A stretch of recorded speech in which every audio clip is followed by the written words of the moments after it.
ਸਤਿ ਸ਼੍ਰੀ ਅਕਾਲ। ਤੁਸੀਂ ਜੁੜੇ ਹੋਏ ਹੋ ਪੰਜਾਬੀ ਰੇਡੀਓ ਯੂਐਸਏ ਦੇ ਨਾਲ ਤੇ ਮੈਂ ਹਾਂ ਪ੍ਰਵੀਨ ਸ਼ਰਮਾ ਲੈ ਕੇ ਹਾਜ਼ਰ ਹਾਂ ਪ੍ਰੋਗਰਾਮ ਖਬਰ ਤੇ ਨਜ਼ਰ।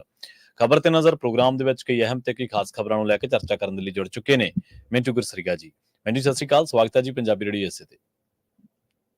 ਜੀ ਸ਼ੁਕਰੀਆ ਸਾਰਿਆਂ ਨੂੰ, ਸਤਿ ਸ੍ਰੀ ਅਕਾਲ ਜੀ। ਅੱਗੇ ਵਧਣ ਤੋਂ ਪਹਿਲਾਂ ਧੰਨਵਾਦ ਕਰਦੇ ਚੱਲੀਏ ਸਪਾਂਸਰਸ ਦਾ ਜਿਹੜੇ ਜ਼ਰੀਆ ਬਣਦੇ ਨੇ ਇਹਨਾਂ ਪ੍ਰੋਗਰਾਮਾਂ ਨੂੰ ਤੁਹਾਡੇ ਤੱਕ ਪਹੁੰਚਾਉਣ ਦੇ ਲਈ। ਖਾਲਸਾ ਇੰਸ਼ੋਰੈਂਸ ਏਜੰਸੀ ਵਾਲੇ, ਜਿਨ੍ਹਾਂ ਤੋਂ ਤੁਸੀਂ ਹਰ ਤਰੀਕੇ ਦੀ ਇੰਸ਼ੋਰੈਂਸ ਲੈ ਸਕਦੇ ਹੋ। ਇੰਸ਼ੋਰੈਂਸ ਬਾਰੇ ਪਤਾ ਕਰਨ ਦੇ ਲਈ ਇਹਨਾਂ ਦਾ ਨੰਬਰ ਹੈ 468-272-2500। ਇਹ 1992 ਤੋਂ ਲਗਾਤਾਰ ਇੰਸ਼ੋਰੈਂਸ ਬਿਜ਼ਨਸ ਦੇ ਵਿੱਚ ਸ਼ਾਨਦਾਰ ਸੇਵਾਵਾਂ ਦੇ ਰਹੇ ਨੇ ਤੇ ਅਮਰੀਕਾ ਭਰ ਦੇ ਵਿੱਚ ਇੰਸ਼ੋਰੈਂਸ ਕਰਦੇ ਨੇ। ਓਬਾਮਾ ਕੇਅਰ, ਮੈਡੀਕੇਅਰ ਜਾਂ ਫਿਰ ਕਵਰਡ ਕੈਲੀਫੋਰਨੀਆ ਬਾਬਤ ਪਾਲਿਸੀ ਕਰਵਾਉਣ ਦੇ ਲਈ ਸਲਾਹ ਲੈਣ ਦੇ ਲਈ ਅੱਜ ਹੀ ਕਾਲ ਕਰੋ 468-272-2500 ਤੇ। ਟਰਕੀਅਨ ਇਮੀਗ੍ਰੇਸ਼ਨ ਲਾ ਫਰਮ ਵਾਲੇ ਜੇ ਟਰਕੀਅਨ ਟੋਨੀ ਟਰਕੀਅਨ ਦੇ ਨਾਲ ਤੁਸੀਂ ਯੂਐਸ ਇਮੀਗ੍ਰੇਸ਼ਨ ਬਾਬਤ ਕੋਈ ਵੀ ਸਲਾਹ ਕਰਨੀ ਹੈ, ਕੋਈ ਵੀ ਸਵਾਲ ਪੁੱਛਣਾ ਤੇ ਇਹਨਾਂ ਦਾ ਨੰਬਰ ਹੈ 4159090503।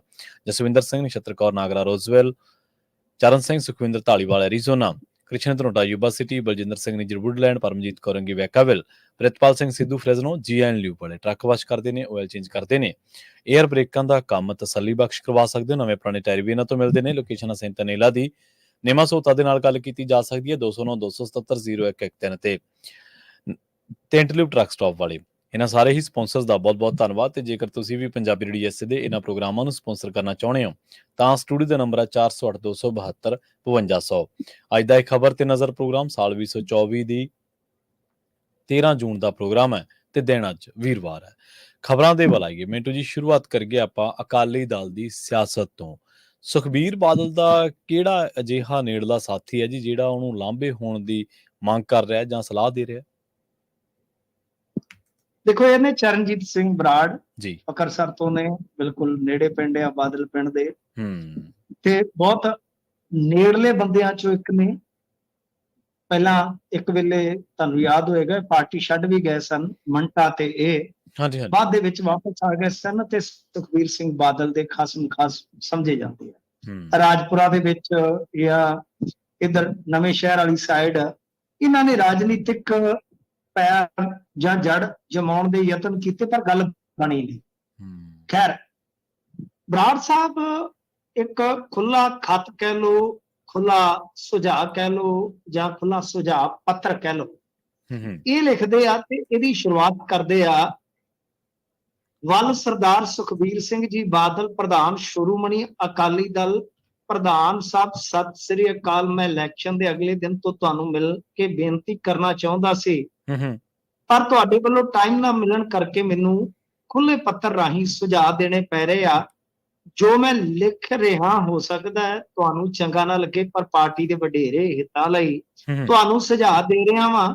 ਬੇਨਤੀ ਹੈ ਕਿ ਤੁਸੀਂ ਪਾਰਟੀ ਪ੍ਰਧਾਨ ਬਣੇ ਰਹੋ, ਪਰ ਕਿਰਪਾ ਕਰਕੇ ਪਾਰਟੀ ਦੇ ਵਡੇਰੇ ਹਿੱਤਾਂ ਲਈ ਪੰਚ ਪ੍ਰਧਾਨੀ ਬਣਾ ਦਿਓ, ਜਿਹਦੇ ਚ Sardar Balwinder Singh Bhundar convener, advocate Harjinder Singh Dhami member, ਬੀਬਾ Harsimrat Kaur Badal member, professor Prem Singh Chandumajra member, Sardar Gulzar Singh Ranike ਪ੍ਰਧਾਨ SC wing member, Sardar Hira Singh Gabria ਪ੍ਰਧਾਨ BC wing member, Sri N K. Sharma ਪ੍ਰਧਾਨ ਟ੍ਰੇਡ ਤੇ ਇੰਡਸਟਰੀਜ਼ ਵਿੰਗ ਮੈਂਬਰ, ਅਤੇ ਮੈਨੂੰ ਇਸ ਮੈਂਬਰ ਸਕੱਤਰ ਬਿਨਾਂ ਵੋਟ ਦੇ ਆਧਾਰ ਤੋਂ ਬਣਾ ਸਕਦੇ।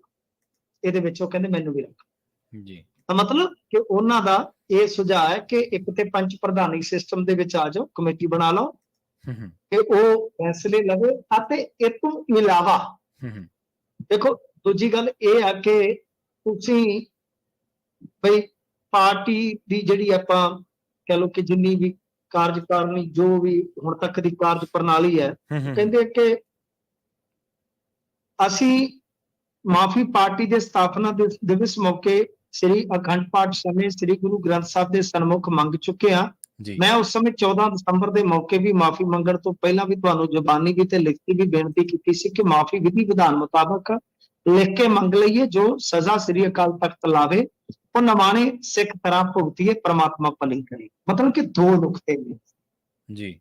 ਇੱਕ ਕਿ ਸ੍ਰੀ ਅਕਾਲ ਤਖਤ ਸਾਹਿਬ ਤੇ ਜਾ ਕੇ ਨਮਾਣੇ ਸਿੱਖ ਵਜੋਂ ਪੱਲਾ ਅੱਡ ਕੇ ਮਾਫੀ ਮੰਗੀਏ ਤੇ ਜੋ ਵੀ ਸਜ਼ਾ ਜਾਂ ਤਨਖਾਹ ਲੱਗੇ ਤੇ ਉਸਨੂੰ ਭੁਗਤ ਲਏ। ਤੇ ਦੂਸਰਾ ਜਿਹੜਾ ਆਪਾਂ ਸ਼ੁਰੂ ਦੇ ਵਿੱਚ ਕਿਹਾ ਕਿ ਪੰਚ ਪ੍ਰਧਾਨੀ ਸਿਸਟਮ ਜਿਹੜਾ ਹੁੰਦਾ ਹੈ ਕਿ ਉਹ ਤੁਸੀਂ ਅਖਤਿਆਰ ਕਰ। ਦੇਖੋ ਪ੍ਰਵੀਨ ਜੀ, ਹੁਣ ਪਹਿਲੀ ਸੱਟੇ ਤੇ ਤੁਹਾਨੂੰ ਵੀ ਲੱਗਾ ਹੋਏਗਾ ਸਭ ਨੂੰ ਲੱਗਾ ਹੋਏਗਾ ਕਿ ਭਾਈ ਇਹ ਤਾਂ ਬਹੁਤ ਵੱਡਾ ਰਿਵੋਲਟ ਹੈ, ਇਹ ਤਾਂ ਬਹੁਤ ਵੱਡਾ ਇੱਕ ਤਰ੍ਹਾਂ ਨਾਲ ਕਹਿ ਲਓ ਕਿ ਭਾਈ ਬਾਗੀ ਸੁਰ ਆ। ਅਰੇ ਹਜ਼ੂਰ, ਇਹਦੀ ਵਰਡਿੰਗ ਚੰਗੀ ਤਰ੍ਹਾਂ ਦੁਬਾਰਾ ਪੜ੍ਹ ਲਓ। ਬਿਲਕੁਲ ਉਹ ਕੀ ਸਹੀ। ਕਹਿ ਰਹੇ? ਮੈਂ ਇਲੈਕਸ਼ਨ ਦੇ ਅਗਲੇ ਦਿਨ ਤੁਹਾਨੂੰ ਮਿਲ ਕੇ ਬੇਨਤੀ ਕਰਨਾ ਚਾਹੁੰਦਾ ਸੀ। ਰਣਜੀਤ ਸਿੰਘ ਬਰਾੜ ਨੂੰ ਸਮਾਂ ਨਹੀਂ ਮਿਲ ਰਿਹਾ, ਪਹਿਲੀ ਗੱਲ ਤੇ ਬੜੀ ਕਹਿ ਲਓ ਕਿ ਅਲੋਕਾਰੀ ਦੀ ਗੱਲ ਹੈ। ਦੂਜਾ ਕਿ ਉਹ ਕਹਿ ਰਹੇ ਆ ਕਿ ਬੇਨਤੀ ਹੈ ਕਿ ਤੁਸੀਂ ਪਾਰਟੀ ਪ੍ਰਧਾਨ ਬਣੇ ਰਹੋ। ਸਹੀ ਸਹੀ, ਬਿਲਕੁਲ ਸਹੀ। ਤੇ ਨਾਲ ਨਾਮ ਕਿਹੜੇ ਦੇ ਰਹੇ ਆ? ਭੁੰਦੜ ਸਾਹਿਬ, ਧਾਮੀ ਸਾਹਿਬ, ਹਰਸਿਮਰਤ ਕੌਰ ਬਾਦਲ, ਚੰਦੂ ਮਾਜਰਾ, ਗੁਲਜ਼ਾਰ ਸਿੰਘ ਰਣੀਕੇ, ਹੀਰਾ ਗਾਬੜੀਆ, ਹੀਰਾ ਸਿੰਘ ਗਾਬੜੀਆ, NK ਸ਼ਰਮਾ। ਜੀ ਜੀ ਜੀ। ਤੇ ਲੋ ਕੀ ਆ? ਕੀ ਆ ਇਹ ਤਾਂ ਸੋ ਗੱਲ ਇਹ ਆ ਕਿ ਦੇਖੋ, ਅਯਾਲੀ ਸਾਹਿਬ ਹੋਣ ਚਾਹੇ ਕੁਝ ਹੋਰ ਇਹਨਾਂ ਦੇ ਲੀਡਰ ਹੋਣ, ਉਹ ਪਾਉਂਦੇ ਸੀ ਰੌਲਾ। ਕੋਰ ਕਮੇਟੀ ਦੀ ਮੀਟਿੰਗ ਇਹਨਾਂ ਦੀ ਅੱਜ ਹੋਣੀ ਸੀਗੀ, ਉਸ ਤੋਂ ਪਹਿਲਾਂ ਇੱਕ ਤਰ੍ਹਾਂ ਨਾਲ ਕਹਿ ਲਓ ਕਿ ਇੱਕ ਐਸਾ ਸੁਝਾਅ ਦਿੱਤਾ ਗਿਆ, ਜੇ ਮੰਨ ਲਿਆ ਜਾਵੇ ਤਦ ਵੀ ਠੀਕ ਹੈ, ਜੇ ਨਾ ਮੰਨ ਲਿਆ ਤਦ ਵੀ ਠੀਕ ਹੈ। ਪਤਾ ਸੀ ਰੌਲਾ ਪਊਗਾ, ਕੋਰ ਕਮੇਟੀ ਦੇ ਅੰਦਰ ਵੀ ਰੌਲਾ ਪਾਉਣਾ ਹੀ ਆ, ਬਾਹਰ ਪਈ ਜਾਂਦਾ। ਤਾਂ ਮਤਲਬ ਕਿ ਤੁਸੀਂ ਵੇਖੋ ਕਿ ਚਿੱਠੀ ਦੀ ਸ਼ਬਦਾਵਲੀ ਸ਼ੁਰੂਆਤ ਦੇ ਵਿੱਚ ਹੀ ਸਾਫ਼ ਕਰਦੀ ਹੈ ਕਿ ਪ੍ਰਧਾਨ ਤੁਸੀਂ ਬਣੇ ਰਹੋ, ਤੇ ਪ੍ਰਧਾਨ ਤਾਂ ਹੈਗੇ ਨੇ ਮੌਜੂਦਾ ਸਮੇਂ। ਜਿਹੜੇ ਨਾਮ ਤੁਸੀਂ ਸੁਝਾ ਰਹੇ ਹੋ ਉਹੀ ਬੰਦੇ ਕੋਰ ਕਮੇਟੀ 'ਚ ਨੇ। ਉਹਨਾਂ ਦੀ ਭਾਵੇਂ ਜਿਹੜੀ ਮਰਜ਼ੀ ਕਮੇਟੀ ਉਹਨਾਂ ਦੀ ਫਾਰਮ ਕਰ ਲਓ ਜੀ। ਤਾਂ ਇਸ ਕਰਕੇ ਮੈਨੂੰ ਇਹ ਲੱਗਦਾ ਹੈ ਕਿ ਬਰਾੜ ਸਾਹਿਬ ਨੇ ਇਹ ਖੁੱਲਾ ਸੁਝਾਅ ਪੱਤਰ ਜ਼ਰੂਰ ਦਿੱਤਾ। ਹਾਂ, ਦੂਜਾ ਨੁਕਤਾ ਵਿਚਾਰਿਆ ਜਾ ਸਕਦਾ, ਮਾਫੀ ਮੰਗਣ ਵਾਲਾ ਦੂਜਾ ਨੁਕਤਾ ਵਿਚਾਰਿਆ ਜਾ ਸਕਦਾ। ਮੈਂ ਉਸ ਗੱਲ ਦੇ ਨਾਲ ਸਹਿਮਤ ਹਾਂ ਬਰਾੜ ਸਾਹਿਬ ਦੀ ਨਾਲ ਕਿ ਬਿਲਕੁਲ ਅਕਾਲ ਤਖਤ ਸਾਹਿਬ ਤੇ ਜਾਓ ਤੇ ਤੁਸੀਂ ਲਿਖਤੀ ਮਾਫੀ ਮੰਗੋ, ਤਾਂ ਮੇਰੇ ਖਿਆਲ ਦੇ ਨਾਲ ਬਿਹਤਰ ਹੈ। ਉਹ ਤੋਂ ਬਾਅਦ ਅਰਦਾਸਾ ਸੋਧ ਕੇ ਫਿਰ ਤੁਸੀਂ ਚੁੱਪ ਕਰਕੇ ਪਿੰਡਾਂ 'ਚ ਵੜ ਜਾਓ, ਗੁਰੂ ਭਲੀ ਕਰੇਗਾ, ਬਸ ਠੀਕ ਠਾਕ ਹੈ, ਉਹ ਠੀਕ ਆ। ਉਸ ਗੱਲ ਦੇ ਨਾਲ ਮੈਂ ਸਹਿਮਤ ਹਾਂ, ਪਰ ਪਹਿਲੀ ਵਾਰਨਿੰਗ ਤੇ ਆਪਣੇ ਆਪ 'ਚ ਹੀ ਸਭ ਕੁਝ ਬਿਆਨ ਕਰਦੀ ਹੈ। ਜੀ ਬਿਲਕੁਲ ਬਿਲਕੁਲ। ਕਈ ਵਾਰੀ ਮਿੰਟੂ ਜੀ ਇਹ ਵੀ ਹੁੰਦਾ ਨਾ ਕਿ ਇਸ ਤੋਂ ਪਹਿਲਾਂ ਕੋਈ ਹੋਰ ਇਸ ਤਰ੍ਹਾਂ ਦੀ ਕੋਈ ਖਤ ਲਿਖੇ, ਇਸ ਤਰ੍ਹਾਂ ਦੀ ਕੋਈ ਗੱਲ ਕਰੇ ਤੇ ਆਪਾਂ ਆਪਣੇ ਬੰਦੇ ਤੋਂ ਹੀ ਕਰਵਾ ਦਿਓ, ਤੇ ਉਹਨੂੰ ਸ਼ਬਦਾਵਲੀ ਵੀ ਬੋਝ ਕੇ ਜੇ ਉਹੋ ਜਿਹੀ ਰੱਖਦੇ ਵੀ ਚਲੋ ਕੋਈ ਬਾਹਲਾ ਵੱਡਾ ਪੰਗਾ ਵੀ ਨਾ ਖੜਾ ਹੋਵੇ ਤੇ ਗੱਲ ਵੀ ਚਲੀ ਜਾਵੇ। ਬਿਲਕੁਲ, ਚਰਚਾ ਹੀ ਛੇੜਨੀ ਆ। ਚਰਚਾ ਦੇਖ ਲਓ US ਤੱਕ ਜਾ ਪਹੁੰਚੀ ਹੈ। ਹਾਂ ਬਿਲਕੁਲ ਸਹੀ ਜੀ। ਸੁਖਪਾਲ ਸਿੰਘ ਖਹਿਰਾ ਨੇ ਪੰਜਾਬ ਸਰਕਾਰ ਤੇ ਕੋਈ ਸਵਾਲ ਚੁੱਕੇ ਜੀ? ਦੇਖੋ, ਸੁਖਪਾਲ ਸਿੰਘ ਖਹਿਰਾ ਹੋਰਾਂ ਨੇ ਅੱਜ ਇੱਕ ਵੀਡੀਓ ਕਲਿੱਪ ਸਰਦਾਰ ਗੁਰਦਰਸ਼ਨ ਸਿੰਘ ਢਿੱਲੋਂ ਹੋਰਾਂ ਦੀ ਪੋਸਟ ਕੀਤੀ ਆ ਤੇ ਸਵਾਲ ਚੁੱਕਿਆ। ਉਹਨਾਂ ਨੇ ਕਿਹਾ ਕਿ ਡਾਕਟਰ ਸਤਬੀਰ ਬੇਦੀ ਹੈ ਜਿਹੜੀ, ਉਹ ਜੇ ਕਿ ਨੌਨ ਪੰਜਾਬਣ ਆ ਤੇ ਹਿੰਦੀ ਅਤੇ ਸੰਸਕ੍ਰਿਤ ਦੀ ਉਹ ਮਾਹਰ ਆ, ਉਹਨੂੰ ਪੰਜਾਬ ਸਕੂਲ ਐਜੂਕੇਸ਼ਨ ਬੋਰਡ ਦਾ ਇਹਨਾਂ ਨੇ ਚੇਅਰਪਰਸਨ ਲਾ ਰੱਖਿਆ। ਠੀਕ ਹੈ ਜੀ। ਤੇ ਉਹਨਾਂ ਨੇ ਨਾਲ ਸਵਾਲ ਕੀਤਾ ਕਿ ਭਾਈ ਤੁਸੀਂ ਦੱਸੋ ਇਹ ਕੀ ਚੱਕਰ ਆ। ਪਰ ਮੈਂ ਇੱਕ ਗੱਲੋਂ ਅੱਜ ਨਾ ਕਾਫੀ ਹੈਰਾਨ ਹੋਇਆ ਕਿ ਇਹ ਜਿਹੜੇ ਸੁਖਪਾਲ ਸਿੰਘ ਖਹਿਰਾ ਨੇ ਉਹ ਇਸ ਮੁੱਦੇ ਤੇ ਕਿਉਂ ਅਣਜਾਣ ਰਹੇ ਜਾਂ ਹੁਣ ਤੱਕ ਕਿਉਂ ਲੇਟ ਰਹੇ। ਕਿਉਂਕਿ ਇਹਨਾਂ ਦੀ ਨਿਯੁਕਤੀ ਜਿਹੜੀ ਸੀਗੀ ਉਹ ਪ੍ਰਵੀਨ ਜੀ 22 ਫਰਵਰੀ 2023 ਦੇ ਨੇੜੇ ਹੁੰਦੀ ਆ। ਜੀ ਜੀ। ਯਾਨੀ ਜੇ ਲਾ ਲਈਏ ਤੇ ਲਗਭਗ 1.5 ਸਾਲ ਹੋ ਗਿਆ। ਇਸ ਨਿਯੁਕਤੀ ਨੂੰ ਤੇ 1.5 ਸਾਲ ਹੋ ਗਿਆ। ਇਹ ਤੇ ਨਿਯੁਕਤੀਆਂ ਚੋਂ ਪਹਿਲੀਆਂ ਨਿਯੁਕਤੀਆਂ ਜਿਹੜੀਆਂ ਹੋਈਆਂ ਉਹਨਾਂ ਚੋਂ ਆ। ਇੱਥੇ ਤੇ ਰੇਰਾ 'ਚ ਲੱਗੇ ਰਹੇ ਜੀ। ਇੱਥੇ ਤੇ ਨਵਲ ਕੁਮਾਰ ਬਹਿ ਗਿਆ ਆ ਕੇ, ਫਾਈਨੈਂਸ ਦੀ ਮੀਟਿੰਗ 'ਚ ਬੀਬੀ ਅਦਿਤੀ ਬਹਿ ਗਈ ਆ ਕੇ। ਤਾਂ ਮਤਲਬ ਇੱਥੇ ਤੇ ਪਾਵਰਕਾਮ ਦੇ ਵਿੱਚ ਲਿਆ ਕੇ ਇੱਕ ਬੰਦਾ ਬਿਠਾਲ ਦਿੱਤਾ ਗਿਆ ਬੰਗਲੁਰੂ ਤੋਂ ਜੀ। ਸੋ ਠੀਕ ਆ, ਸਵਾਲ ਆਪਣੀ ਜਗ੍ਹਾ, ਕੋਈ ਵੀ ਇਸ ਤਰ੍ਹਾਂ ਦਾ ਮੁੱਦਾ, ਕਿਉਂਕਿ ਮੈਂ ਸਮਝਣਾ ਵਾ ਬਿਲਕੁਲ, ਹਾਲਾਂਕਿ ਮੈਂ ਕਈ ਮੌਕਿਆਂ ਤੇ ਕਈ ਮਾਮਲਿਆਂ 'ਚ ਸੁਖਪਾਲ ਸਿੰਘ ਖਹਿਰਾ ਦੇ ਜਿਹੜੇ ਬਿਆਨਾਤ ਹੁੰਦੇ ਮੈਂ ਨਿੱਜੀ ਤੌਰ ਤੇ ਕਈ ਵਾਰ ਉਹਨਾਂ ਨਾਲ ਸਹਿਮਤ ਨਹੀਂ ਹੁੰਦਾ ਜੀ ਜੀ। ਕਿਉਂ? ਤਾਂ ਗੱਲ ਇਹ ਹੈ ਕਿ ਪਰ ਇਸ ਗੱਲ ਦੇ ਨਾਲ ਮੈਂ ਪੂਰਨ ਤੌਰ ਤੇ ਸਹਿਮਤ ਹਾਂ ਕਿ ਚਲੋ 1.5 ਸਾਲ ਬਾਅਦ ਵੀ ਜੇ ਉਹਨਾਂ ਨੇ ਮੁੱਦਾ ਲੋਕਾਂ ਦੇ ਨਜ਼ਰ ਕੀਤਾ ਹੈ ਤੇ ਮਾੜਾ ਨਹੀਂ ਹੈ। ਕਿਉਂ? ਕਿਉਂਕਿ ਸਿੱਖਿਆ ਵਰਗੇ ਖੇਤਰ ਦੀ ਜੇ ਕਿਸੇ ਨੇ ਅਗਵਾਈ ਕਰਨੀ ਆ ਤਾਂ ਉਹ ਸਾਡਾ ਇੱਥੋਂ ਦਾ ਅਕਾਦਮਿਕ ਢਾਂਚਾ, ਸਾਡਾ ਸੱਭਿਆਚਾਰਕ ਢਾਂਚਾ, ਸਾਡਾ ਇਤਿਹਾਸ ਇਤਿਹਾਦਕ ਬਖੂਬੀ ਜਾਣਦਾ ਹੋਵੇ, ਕਿਉਂਕਿ ਉਸਨੇ ਬੁਨਿਆਦ ਦੀ ਰਚਨਾ ਕਰਨੀ ਆ ਜੀ। ਬਿਲਕੁਲ ਬਿਲਕੁਲ, ਉਸਨੇ ਬੁਨਿਆਦ ਨੀਂਹ ਰੱਖਣੀ ਆ। ਇਹ ਜਾਂ ਤਾਂ ਹੋਵੇ ਨਾ ਕਿ ਸਾਡੇ ਇੱਥੇ ਕੋਈ ਇੰਟੈਲੈਕਚੁਅਲੀ ਹੈ ਨਹੀਂਗਾ, ਸਹੀ ਕੋਈ ਕਾਬਲ ਹੀ ਹੈ ਨਹੀਂ, ਕੋਈ ਇੰਨਾ ਪੜ੍ਹਿਆ ਹੀ ਨਹੀਂ। ਸਾਡੇ ਤੇ PhD ਕਰਕੇ ਸਕੂਲਾਂ 'ਚ ਟੀਚਰ ਲੱਗੇ ਹੋਏ ਨੇ 5-5 7-7 ਹਜ਼ਾਰ ਤੇ। ਤਾਂ ਗੱਲ ਇਹ ਆ ਕਿ ਜੇ ਤਾਂ ਆਪਾਂ ਕਹੀਏ ਕਿ ਸਾਡੇ ਕੋਲ ਇਸ ਤਰ੍ਹਾਂ ਦਾ ਕ੍ਰਾਈਸਿਸ ਆ ਕਿ ਕੋਈ ਬੰਦਾ ਹੀ ਹੈ ਨਹੀਂਗਾ ਜਿਹੜਾ ਸਾਡੇ ਇਸ ਬੋਰਡ ਨੂੰ ਹੁਣ ਤੱਕ ਬਈ ਚਲਾਉਣ ਦਾ ਕੋਈ ਜਿਹੜਾ ਜੁਮਾ ਸੀਗਾ ਉਹ ਅਸੀਂ ਗਾਂ ਬਾਹਰਲੇ ਮੁਲਕ ਵਾਲਿਆਂ ਨੂੰ ਠੇਕੇ ਤੇ ਦਿੱਤਾ ਸੀ, ਤੇ ਹੁਣ ਸਾਡੇ ਕੋਲ ਕੋਈ ਹੈ ਨਹੀਂਗਾ, ਤੇ ਚਲੋ ਇੰਡੀਆ 'ਚ ਕੋਈ ਆ ਗਿਆ ਤੇ ਠੀਕ ਠਾਕ ਆ। ਇਹ ਬਹੁਤ ਵੱਡੀ ਗੱਲ ਆ, ਪਰ ਬਦਕਿਸਮਤੀ ਆ ਕਿ ਜਿਸ ਬੰਦੇ ਨੂੰ ਜਵਾਬਦੇਹ ਹੋਣਾ ਚਾਹੀਦਾ ਸੀ, ਜੀ ਜਿਸ ਬੰਦੇ ਨੂੰ ਵਲੰਟੀਅਰਾਂ ਵੱਲੋਂ ਖੁਦ ਤਲਬ ਕਰਨਾ ਚਾਹੀਦਾ ਸੀ ਸਤੌਜ ਦੀ ਸੱਥ ਦੇ ਵਿੱਚ, ਉਹ ਬੰਦਾ ਅੱਜ ਦੂਜਿਆਂ ਨੂੰ ਤਲਬ ਕਰਕੇ ਜਵਾਬਦੇਹ ਕਰ ਰਿਹਾ ਹੈ। ਮੈਂ ਕਿਹਦੀ ਗੱਲ ਕਰ ਰਿਹਾ? ਮੈਂ ਠੋਕ ਕੇ ਕਹਿੰਦਾ ਭਗਵੰਤ ਮਾਨ ਦੀ। ਜੀ ਕਿ ਉਹਨਾਂ ਨੂੰ ਜਵਾਬਦੇਹ ਹੋਣਾ ਚਾਹੀਦਾ ਹੈ ਇਸ ਬਾਬਤ। ਕਿਉਂ? ਕਿਉਂਕਿ ਮੈਂ ਉਹਦੇ ਕਾਰਨ ਦੱਸ ਦਿੰਦਾ ਤੁਹਾਨੂੰ ਜੀ। ਇਲੈਕਸ਼ਨ ਹਾਰਨ ਦੀਆਂ ਵਜ਼ਾਹਤ ਕਈ ਹੁੰਦੀਆਂ ਨੇ, ਬਟ ਜਿਹੜਾ ਪਹਿਲਾ ਸਰਕਾਰ ਦੇ ਪਤਨ ਦਾ ਕਾਰਨ ਸੀ ਉਹ ਸੀਗਾ ਦਿੱਲੀ ਦੀ ਜੋ ਉੱਥੋਂ ਦੀ ਲੀਡਰਸ਼ਿਪ ਆ ਉਹਦੇ ਵੱਲੋਂ ਥੋਪੀਆਂ ਨਿਯੁਕਤੀਆਂ। ਇਹ ਸਭ ਤੋਂ ਪਹਿਲਾ ਐਸਾ ਕਾਰਾ ਸੀ, ਐਸਾ ਵਰਤਾਰਾ ਸੀ ਜਿਸ ਨੂੰ ਪੰਜਾਬੀਆਂ ਨੇ ਡਿਸਲਾਈਕ ਕੀਤਾ, ਜਿਸ ਨੂੰ ਪੰਜਾਬੀਆਂ ਨੇ ਨਕਾਰਿਆ। ਜੀ ਬਾਕੀ ਹੈਲੀਕਾਪਟਰ ਤੇ ਉਸ ਤੋਂ ਬਾਅਦ ਦੀਆਂ ਜਿਹੜੀਆਂ ਪ੍ਰਸ਼ਾਸਕੀ ਚਲੋ ਕੁਝ ਚੰਗੇ ਕੰਮ ਵੀ ਹੁੰਦੇ ਆ, ਕੁਝ ਫੇਲੀਅਰਸ ਵੀ ਹੁੰਦੀ ਆ, ਉਹ ਬਾਅਦ ਦੀਆਂ ਗੱਲਾਂ ਹੁੰਦੀਆਂ ਨੇ। ਬਟ ਜੋ ਸ਼ੁਰੂਆਤੀ ਪਤਨ ਦਾ ਪਹਿਲਾ ਕਾਰਨ ਸੀ ਉਹ ਭਗਵੰਤ ਮਾਨ ਹੋਰਾਂ ਦਾ ਆ ਜਿਹੜਾ ਦਾਬੂ ਹੋ ਕੇ ਨਿਯੁਕਤੀਆਂ ਪ੍ਰਵਾਨ ਕਰ ਲੈਣਾ ਸੀ। ਅੱਜ ਤੁਸੀਂ ਵੇਖੋ ਹਰਭਜਨ ਸਿੰਘ ਆ, ਉਹ ਉੱਥੇ ਸਿੱਧੂ ਸਾਹਿਬ ਤੇ US ਦੇ ਵਿੱਚ ਨੋਟ ਮਾਰ ਰਹੇ ਨੇ। ਇਹਨਾਂ 92 ਨੂੰ ਚੁਣ ਕੇ ਤੇ ਦਿੱਤੇ ਅਧਿਕਾਰ, ਇਹਨਾਂ ਨੇ 7-0 ਕਰ ਲਿਆ। 13-0 ਜਦੋਂ ਕਰ ਰਹੇ ਸੀ, ਕਿਸੇ ਵਲੰਟੀਅਰ ਜਾਂ ਪੱਤਰਕਾਰ ਨੇ ਨਹੀਂ ਪੁੱਛਿਆ ਕਿ ਜਿਹੜਾ ਪਹਿਲਾਂ 7-0 ਸਕੋਰ ਕੀਤਾ ਉਹਦੀ ਕੀ ਆਊਟਪੁੱਟ ਆ। ਜੀ ਹਰਭਜਨ ਸਿੰਘ ਕਾਮਰਾਨ ਅਕਮਲ ਦੇ ਮਗਰ ਡਾਂਗ ਚੁੱਕ ਕੇ ਪੈ ਜਾਂਦਾ ਆ, ਤੇ ਕੇਜਰੀਵਾਲ ਵਾਰੀ ਚੁੱਪ ਕਰ ਜਾਂਦਾ ਆ, ਪੰਜਾਬ ਵਾਰੀ ਚੁੱਪ ਕਰ ਜਾਂਦਾ। ਨਰਿੰਦਰ ਮੋਦੀ ਨੂੰ ਤੁਸੀਂ ਡਿਕਟੇਟਰ ਦੱਸਦੇ ਹੋ, ਉਹ ਤੇ ਨਰਿੰਦਰ ਮੋਦੀ ਹੋਰਾਂ ਦੇ ICC ਬੋਰਡ ਜਾਂ BCCI ਬੋਰਡ ਹੈ ਜਿਹੜਾ ਉਹ ਉਹਨਾਂ ਦੀਆਂ ਮੌਜਾਂ ਲੁੱਟਦਾ। ਤਾਂ ਮਤਲਬ ਕਿ ਇਹ ਸੀ ਵੱਡਾ ਕਾਰਨ, ਇਹ ਸੀ ਵੱਡਾ ਕਾਰਨ ਜਿੱਥੋਂ ਇਹਨਾਂ ਦਾ ਡਾਊਨਫਾਲ ਸਟਾਰਟ ਹੋਇਆ। ਬਿਲਕੁਲ ਮੈਂ ਇਸ ਗੱਲ ਦੇ ਨਾਲ ਸਹਿਮਤ ਹਾਂ ਕਿ ਜਿਹੜੀਆਂ ਨਿਯੁਕਤੀਆਂ ਥੋਪੀਆਂ ਗਈਆਂ ਇਹ ਨਹੀਂ ਸਨ ਬਣਦੀਆਂ। ਜੀ ਲਾਲਜੀਤ ਭੁੱਲਰ ਤੇ ਕੋਈ ਦੋਸ਼ ਲੱਗਿਆ ਜੀ? ਹਾਰ ਤਾਂ ਬਹੁਤ ਕਰਾਰੀ ਮਿਲੀ ਹੈ ਭੁੱਲਰ ਸਾਹਿਬ ਨੂੰ, ਪਰ ਦੋਸ਼ ਹੁਣ ਕਿਹੋ ਜਿਹੇ ਲੱਗੇ ਜੀ? ਦੇਖੋ ਇਹ ਜਿਹੜੇ ਕਥਿਤ ਦੋਸ਼ ਲੱਗੇ ਆ ਇਹਦੇ ਵਿੱਚ ਕੋਈ ਪਿਓ ਪੁੱਤਰ ਆ, ਉਹ ਇਸ ਵੇਲੇ ਤਰਨਤਾਰਨ ਦੇ ਵਿੱਚ ਜ਼ੇਰੇ ਇਲਾਜ ਨੇ, ਤੇ ਉਹਨਾਂ ਨੇ ਦੋਸ਼ ਲਾਇਆ ਕਿ ਅਸੀਂ ਭੁੱਲਰ ਸਾਹਿਬ ਦੀ ਕੋਈ ਕੰਪਲੇਂਟ ਕੀਤੀ ਸੀ ਕੋਡ ਆਫ ਕੰਡਕਟ ਦੇ ਦੌਰਾਨ, ਤੇ ਉਹਦੇ ਚੱਲਦਿਆਂ ਯਾਨੀ ਉਹਦੀ ਰੰਜਿਸ਼ ਦੇ ਚੱਲਦਿਆਂ ਸਾਡੇ ਉੱਤੇ ਹਮਲਾ ਹੋਇਆ, ਤੇ ਇਹ ਹਮਲਾ ਕਥਿਤ ਤੌਰ ਤੇ ਲਾਲਜੀਤ ਭੁੱਲਰ ਦੀ ਸ਼ਹਿ ਨਾਲ ਹੋਇਆ।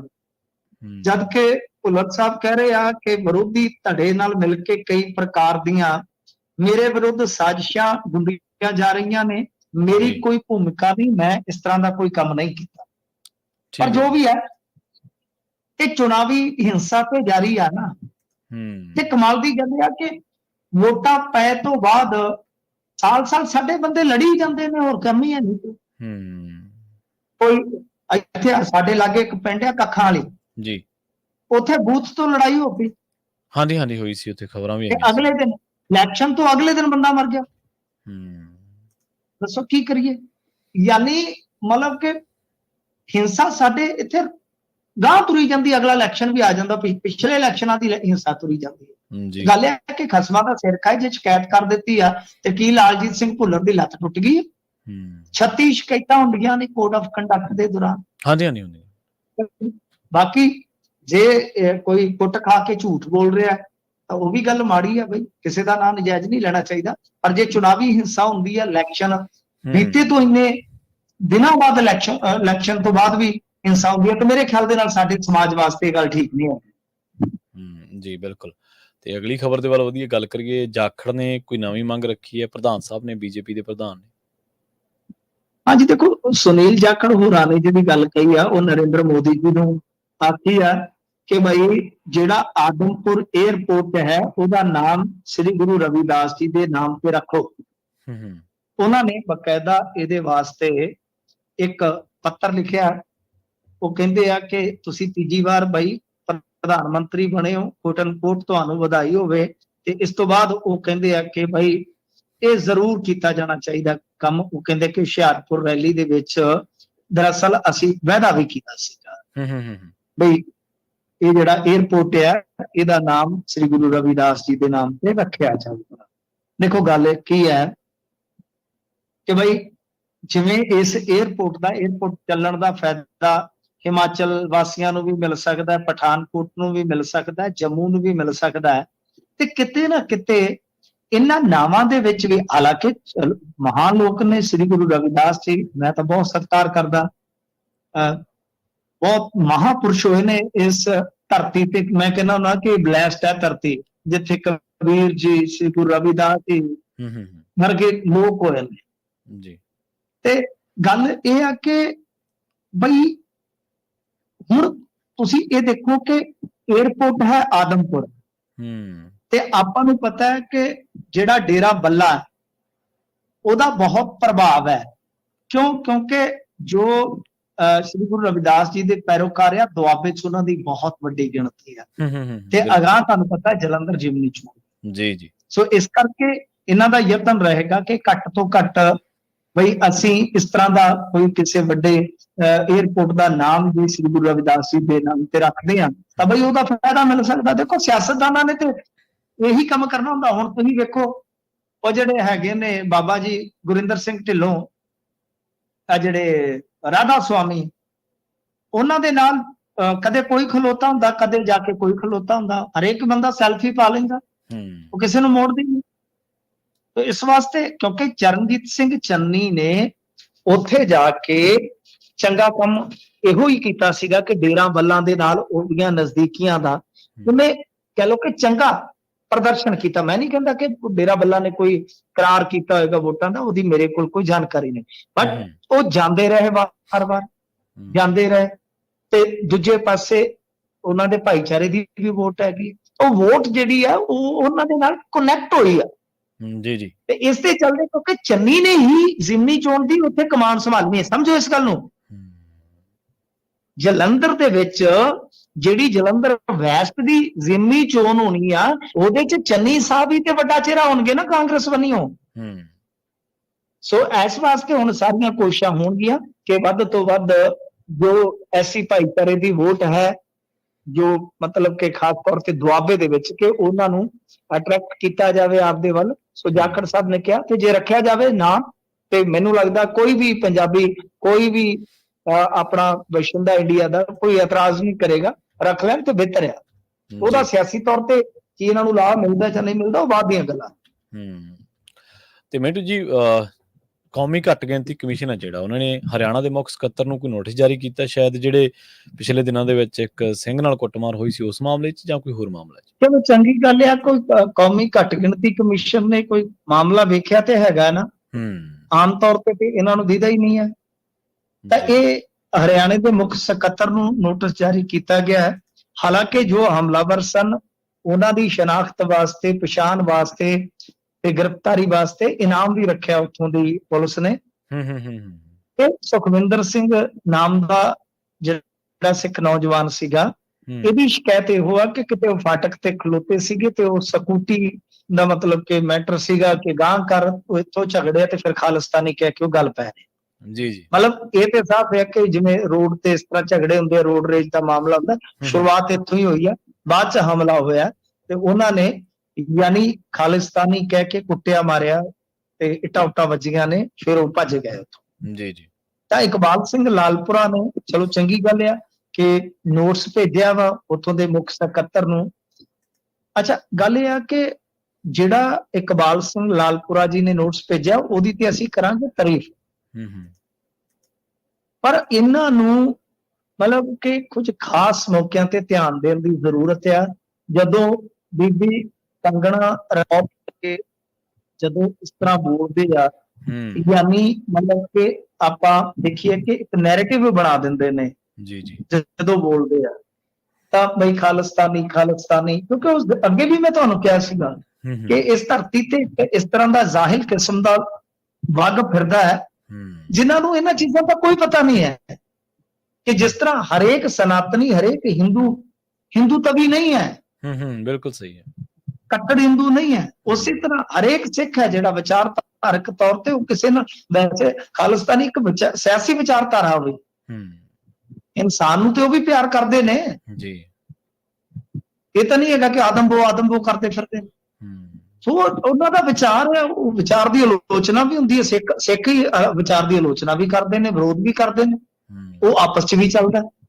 ਤਾਂ ਉਹ ਜਿਹੜਾ ਨੈਰੇਟਿਵ ਘੜਿਆ ਜਾਂਦਾ, ਮੇਰਾ ਮੰਨਣਾ ਇਹ ਹੈ ਕਿ ਇਸ ਨੈਰੇਟਿਵ ਨੂੰ ਤੋੜਨਾ ਚਾਹੀਦਾ ਹੈ। ਤੇ ਜੇ ਇਹੋ ਜਿਹੇ ਬਕਵਾਸ ਹੁੰਦੇ ਰਹਿਣਗੇ, ਮੈਂ ਅੱਗੇ ਕਿਹਾ ਕਿ ਫਿਰ ਤਾਂ ਸਾਰੇ ਕਹਿਣ ਲੱਗ ਜਾਣਗੇ ਕਿ ਜਾਓ ਫਿਰ ਹੈਗੇ ਆ, ਕੀ ਕਰ ਲੋਗੇ, ਕੀ ਕੱਟਾ ਧੁੱਪੇ ਬੰਨ ਦਿਓਗੇ ਫਿਰ ਸਾਰਿਆਂ ਦੇ ਪੰਜਾਬੀਆਂ ਦਾ।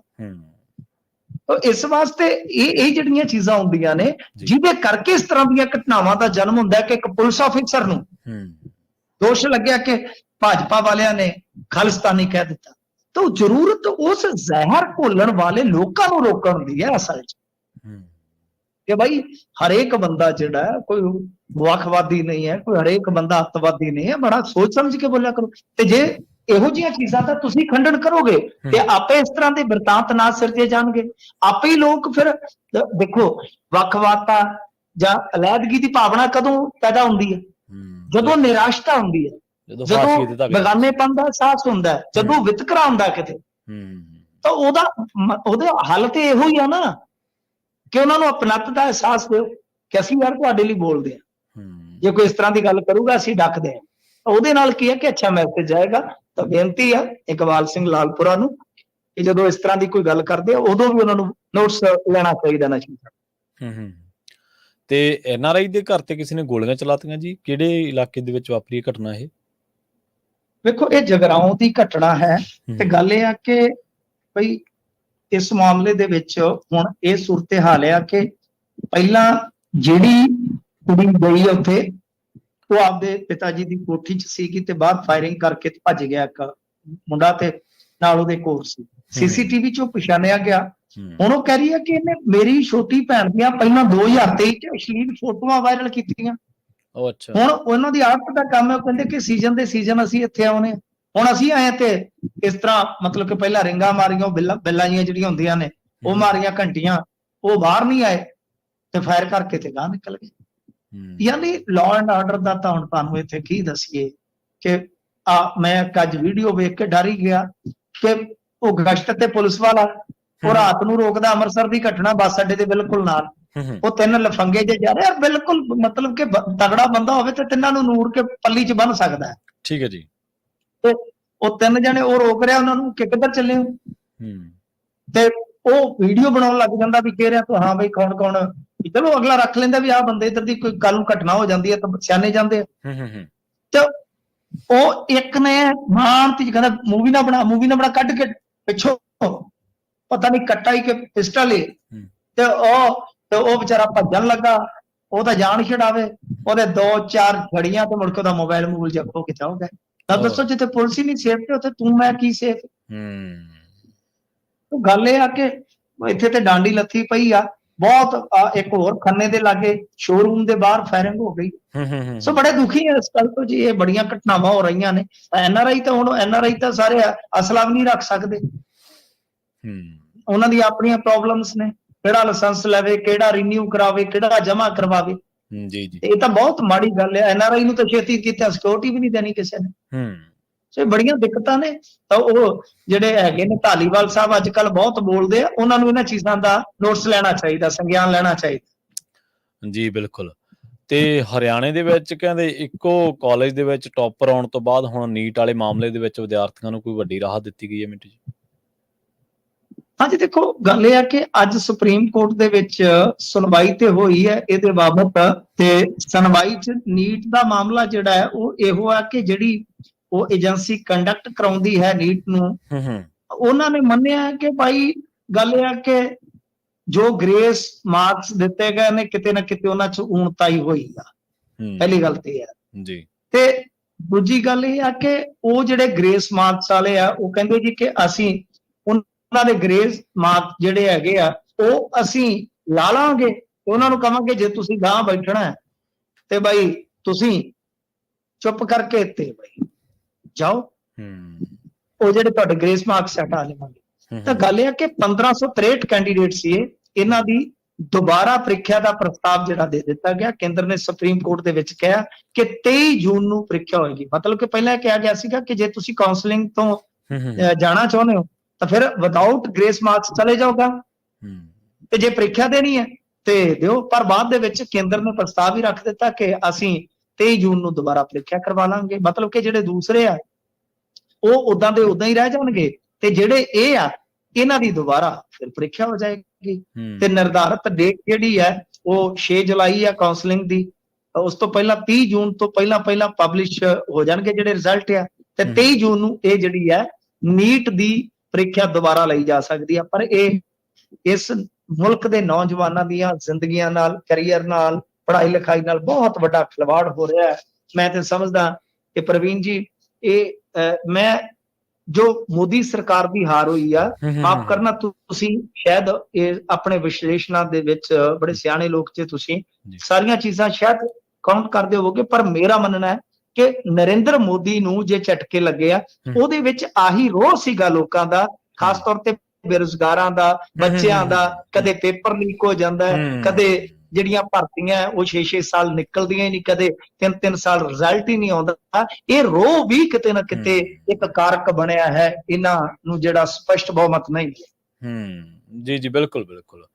ਦੇਖੋ ਸਮਾਜ ਦੇ ਵਿੱਚ ਹਰ ਵਰਗ ਹੀ ਹੈ ਜੀ, ਵਿਦਿਆਰਥੀ ਵੀ ਇੱਕ ਵਰਗ ਹੈ, ਬੇਰੁਜ਼ਗਾਰ ਵੀ ਇੱਕ ਵਰਗ ਹੈ। ਤੁਸੀਂ ਉਹਨਾਂ ਨੂੰ ਦਰਕਨਾਰ ਕਰਕੇ ਨਹੀਂ ਚੱਲ ਸਕਦੇ। ਤੁਸੀਂ ਐ ਨਹੀਂ ਚੱਲ ਸਕਦੇ ਵੀ ਪ੍ਰੀਖਿਆ ਲੀਕ ਹੋ ਗਈ ਜਾਂ ਇਮਤਿਹਾਨ ਦੇ ਵਿੱਚ ਪੇਪਰ ਲੀਕ ਹੋ ਗਿਆ ਤਾਂ ਕੋਈ ਵੱਡੀ ਗੱਲ ਨਹੀਂ।